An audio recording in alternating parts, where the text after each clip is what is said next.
Halo, selamat malam. Berjumpa kembali bersama saya Sandro Jabrik. Wong ganteng sak donya.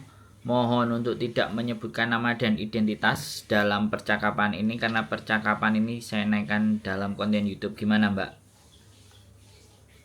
Oh, oke. Halo? Ini itu saya kan, halo, Suaranya kau halo. kecil loh, Mbak. Saya tutup dulu. Halo, nggak denger, Mbak. Halo, Oh, handsfree-nya nggak usah dipakai, Mbak. ya, selamat pagi. Gimana, Mbak? Pak Sandro, saya cuma pengen cerita kayak sharing kayak gitu, minta pendapatnya kayak gitu. Siap. Ini saya cerita dulu ya Pak Sandra. Boleh, monggo. Sampai Eh, selesaikan semua ceritanya. oke, ini kan saya kan di sini kan majikan udah kontrak kedua, udah mau tanda tangan, ini udah tanda tangan kontrak ketiga, sisa sudah turun 1 bulan. Nah, selama 4 tahun saya di majikan ini, apa gaji saya kan itu apa sih melebihi gaji standar. Cuma kan yang ada ekstra cleaningnya. Jadi ada tambahan karena saya kan kerja di bantu kerja di rumah bos kayak gitu kan. Uh, terus udah kayak gitu aku nggak apa-apa karena kan aku udah nyaman, kerjanya nyaman, terus semua keluarga juga kan baik. Hmm. Posisinya aku jaga nenek satu di rumah, aku tinggal sama nenek doang. Cuma kalau hari Jumat sama hari misalkan hari Jumat sama hari Selasa aku kan kerja di rumah anaknya dari jam 1 sampai jam 5. Terus aku pulang kayak gitu sampai 4 tahun. Nah, gaji aku kan 55 dari pas gaji 670 apa 30 itu nyampe 55 selama 4 tahun. Setelah itu pas ini mau kontrak ketiga, aku kan renew kontrak ketiga. Pas kontrak ketiga kurang 2 bulan, nenekku jatuh di rumah sakit, terus dirawat di rumah sakit. Sudah dirawat di rumah sakit, otomatis kan apa aku nggak kerja di rumah anaknya lagi, nggak bantu-bantu setiap hari minggunya kayak gitu. Otomatis aku harus ekstra jaga nenek kan. Nah, sebelum nenek sakit kurang 3 bulan, aku udah tanda tangan renew kontrak ketiga. Udah tanda tangan renew kontrak ketiga karena aku kan tadinya nggak ada masalah. Oke, aku tanda tangan karena aku udah nyaman di situ, tanda tangan. Pas jalan kurang 2 bulan, tiba-tiba nenek kan jatuh, terus dibawa ke rumah sakit. Otomatis otomatis apa eh, aku ekstra jaga nenek kan nggak kerja di rumah dia lagi. Nah, pas sambil nunggu visa kurang 1 minggu turun, tiba-tiba bosku bilang, kamu sekarang gajinya tak turunin lagi ya, gaji standar, nggak yang ditambahin pas uang ekstra kayak gitu. Terus kan aku jadi bingung, maksudnya kenapa nggak ngomong dari kemarin, padahal kan nenek jatuhnya juga udah 2 bulan kayak gitu. Sekarang aku udah tanda tangan, udah bisa tinggal nunggu 1 minggu lagi, dia baru ngomong kayak gitu. Terus udah bisa turun, aku gaji pertama, aku kan berarti ini kontrak ketiga dapat 1 bulan. Pas udah dapat 1 bulan, ternyata emang benar gajiku itu 4870 di kontrak ketiga, nggak ada penambahan karena emang close, udah ibaratnya udah nggak ada perjanjian lagi kan kayak gitu. Cuma kan aku dalam hati kecewa kayak gitu, kenapa ya, maksudnya kok kayak nggak ada rasa kasihan kayak gitu, maksudnya diikutin kayak gitu. Tapi walaupun aku nggak kerja di rumah dia, kok dia tetap narik gaji yang dulu kayak gitu, bukannya malah nambahin, malah ngurangin sampai berapa ratus kayak gitu. Terus aku pas ini kan kayak ada rasa kecewa kayak gitu, pengen pengen ada rasa kayak udahlah aku pengen ngebreak aja, udahlah aku pengen notice kayak gitu, ini baru sebulan aku jalani. Nah terus apa sih masalah kayak uang cuti tapi belum dikasih, mungkin aku mikirnya mungkin bulan depan kali dia ngasihnya, hitung-hitungannya karena aku mungkin baru jalan kurang lebih 1 bulan ini ya, biasanya sih bos aku ngasihnya itu sebulan lebih kayak gitu. Nah aku minta caranya gimana ya, terus seumpama kalau aku ngebri atau aku notice aku kan bisa nyari majikan lagi, sedangkan posisi aku kan ini baru 1 bulan di kontrak ketiga ini, satu majikan kayak gitu.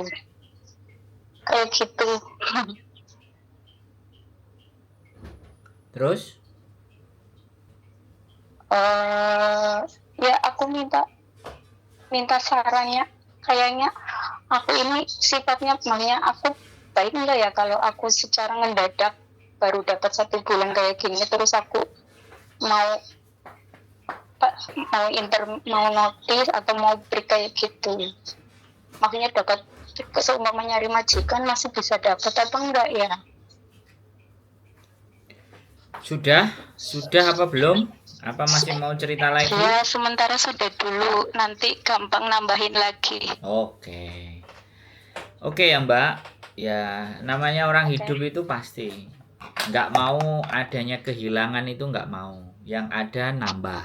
Itu konsep manusia hidup itu seperti itu Mbak. Satu ya kan. Saya nggak membenarkan, nggak menyalahkan ya. Tapi kita sepakat ya bahwa kalau ada yang kurang dalam diri kita itu kan rasanya kok nggak enak gitu ya. Satu ya. Nah, karena kembali lagi awal persetujuannya itu tidak tertulis dan itu juga melanggar aturan ya. Sekali lagi tugas kita jaga nenek ya jaga nenek, nggak harus bersih-bersih, tapi karena sampean mau baik ya sampean bersihin, terus ada free-nya, ada casnya kan ditambahin. Nah sekarang giliran kalau ya kan sampean sudah renew dan sampean masih membutuhkan angka di 55, harusnya pada saat sampean renew apapun yang terjadi kesepakatannya itu selalu harus disampaikan. Setiap kontrak baru itu harus ada kesepakatan baru. Kalau kontrak baru terus kita diem-diem aja, orang Hongkong ya begitu Mbak, kalau kita nggak ngomong ya enggak. Jadi kayak sampean menyelesaikan uang cuti dan segala sesuatunya sampean nggak pulang ke Indonesia, itu sebelum tanda tangan harusnya clear dulu. Nah ini saya sambil bercerita ke sampean, sambil menyampaikan kepada teman-teman semuanya yang nonton konten saya. Jadi jangan mengajukan sesuatu dan ketidakterimaan itu setelah jalan. Itu di Hongkong tidak ada ceritanya begitu menurut saya. Karena orang kita itu yang sudah baik ya, sungkan, gak penak, ngomong ABCD itu tidak berlaku di Hongkong. Jadi sekali lagi apa yang sudah sampean lakukan itu hanya kebaikan hati sampean.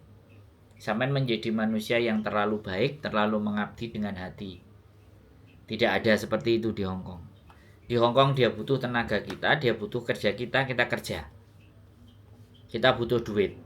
Nah, bila perlu setiap kontrak tambah baru lagi sampean ada kesepakatan yang harus ditulis di kontrak 5.500. Kalau sampean masih mau 5.500. Karena artinya servis dan pelayanan kita itu ya ada kenaikan. Ya kan? Kebaikan hati itu ada harganya. Biar sampean nggak merasa sakit hati. Ini cerita yang sudah lewat ya. Sekali lagi saya menganggap ini cerita yang sudah lewat.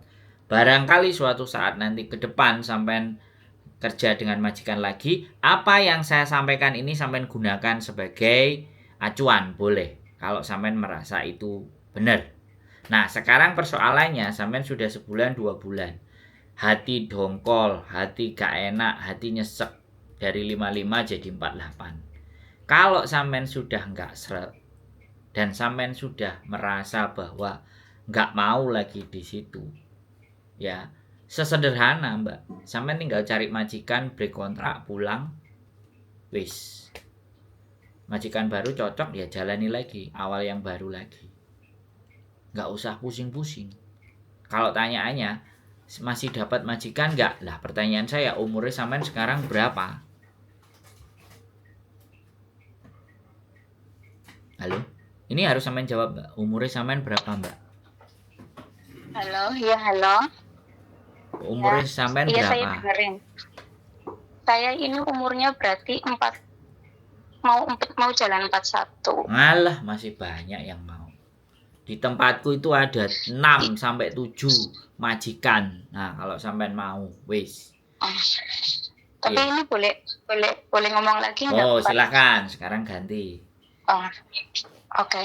Kan aku kan uang cuti kan belum dikasih. Maksudnya biasanya kalau kontrak-kontrak yang dulu kan ngasihnya aku jalan 1 bulan 2 bulan, biasanya bos baru ngasih. Nah, sekarang kan aku juga sambil nunggu uang cuti keluar dulu. Apa aku langsung notis atau gimana menurutnya? Gimana, Mbak? Maksudnya aku kan ini belum dapat uang cuti. Posisi aku kan ini kan baru sebulan kayak gitu. Karena kan dulu ya kalau dulu kan biasanya ngasihnya juga kan aku kerja dapat 2 bulan baru dikasih uang cuti totalan kayak gitu kan, sama uang cuti, uang tiket kayak gitu. Nah, sekarang posisi aku baiknya nunggu uang tiket cuti turun dulu apa gimana ya, Pak? Ya minta. Bukan nunggu, minta. Minta, ada minta, kebutuhan ya, yang oke. mendesak di Indonesia yang harus saya menggunakan uang itu. Minta. Karena harusnya Oh, dikasihkan oke. pada saat sebelum kontrak. Kan saya tadi bilang, Mbak. Oke. Semuanya itu harus diselesaikan sebelum tanda tangan kontrak baru. Bukan Oh, sebulan dan oke, 2 oke. bulan. Bisa dipahami nggak? Oke. Sampean Oh, bisa, minta, Pak. sampean minta, hati wis nggak ada di situ, pergi. Di luar masih banyak majikan. Oh, betul. Iya betul. Hah? Iya. Ya? Iya, paham. Wes, sampean Iya, mau ngomong paham. apa lagi? Ayo, kita ngobrol sing Terus, enak, sing gayeng. oke. Masih oke nek kopine. Terus udah kan ini apa sih ibaratnya aku harus mintakan uang tiket sama uang itu. Nah, Yes. posisinya setelah aku minta uang tiket udah dikasih, apakah aku harus langsung bilang aku mau notis, aku mau break kayak gitu? Iya, nggak apa-apa. Ya sekarang tergantung hatinya Oh. sampean. Hatinya sampean masih Iya, di situ maksudnya nggak? bentar. Oke ya teman-teman, sambil mbaknya nerima telepon karena ya di rumah majikan ya kita pasti harus sabar menunggu dan sabar Maaf menanti. ya, Oke. maaf apa-apa. dulu itu ada yang nelpon. Ya nggak apa-apa. Iya, terus aku berarti kalau udah dapat uang itu tiket, aku langsung ibaratnya ngomong secara langsung apa harus nunggu? Cek diladeni majikane rek, sabar ya.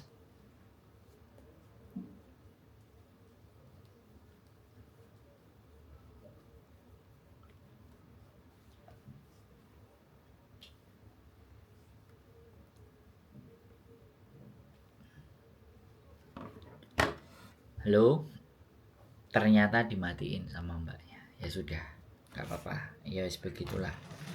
Oke ya teman-teman, sekali lagi ya. Saya ngomong ini banyak sekali terjadi. Wes, saya nggak bilang sedikit ya, nggak apa-apa. Harus diulang 1000 kali konten pun it's okay. Ya, sebelum kalian nanda tanganin kontrak yang baru, ya catat ini semuanya ya teman-teman.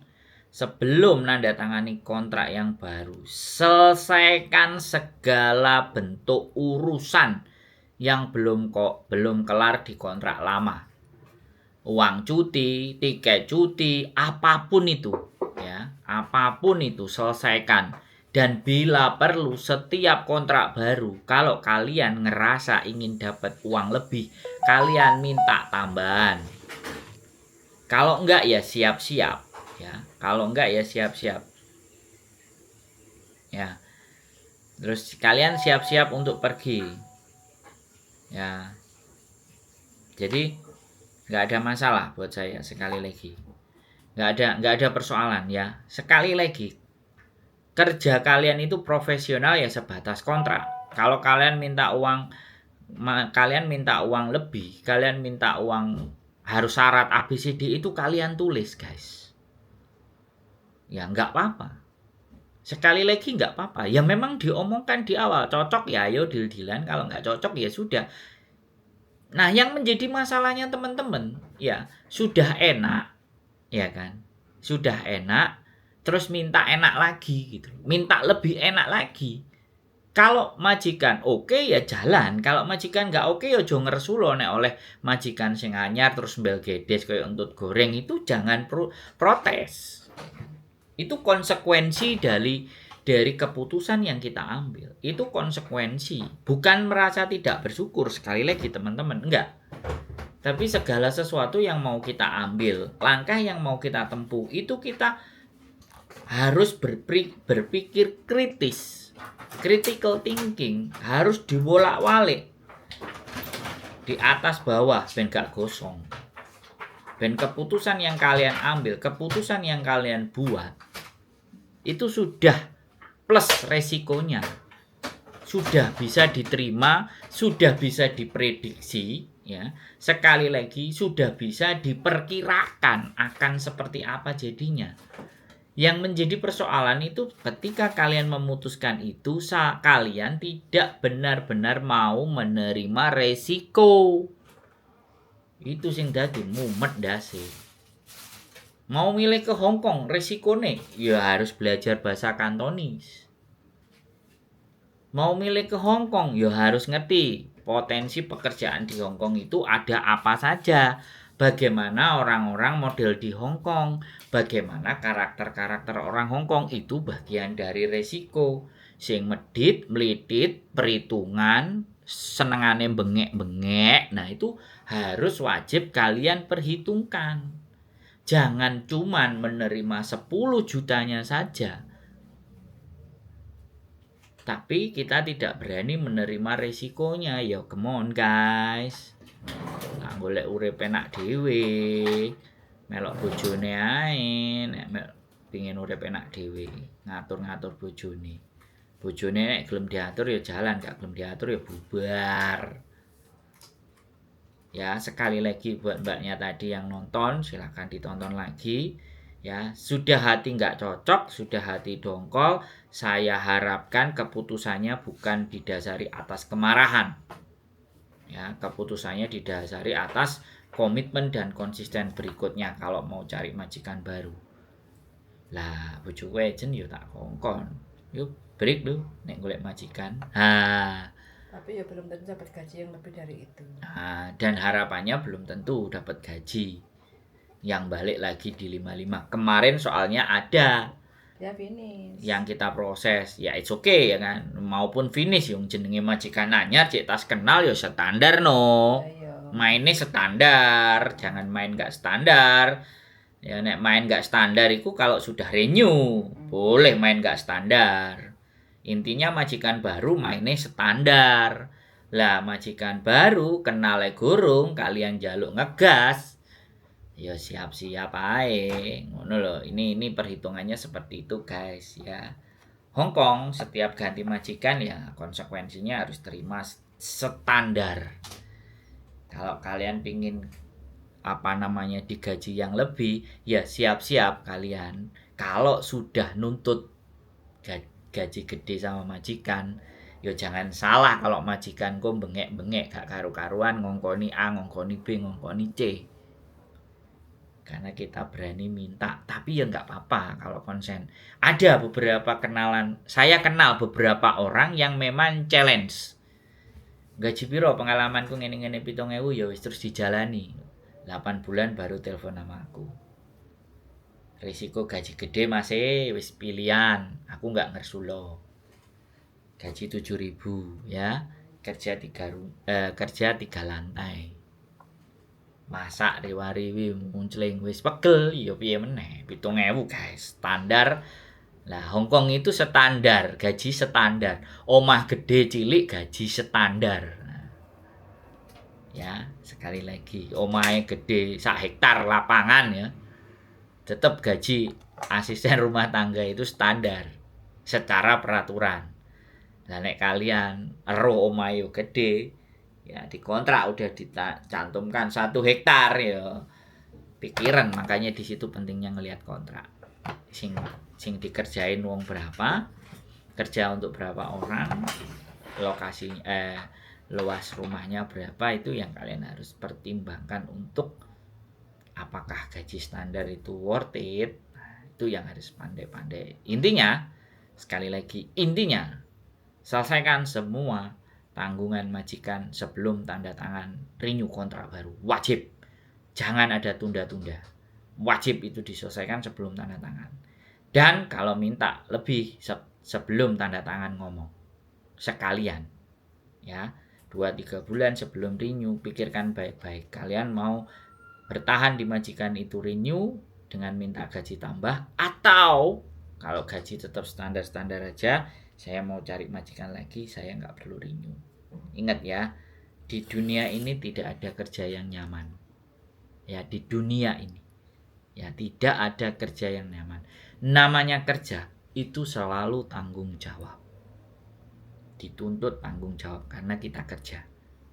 Kalau nggak mau dituntut tanggung jawab, ya nggak usah ikut kerja sama orang. Tidak ada yang nyaman. Tetapi diri kita sendiri yang membuat bagaimana kerja itu jadi nyaman, bukan orang lain. Keep stay tune my YouTube channel and see you next video. Bye bye.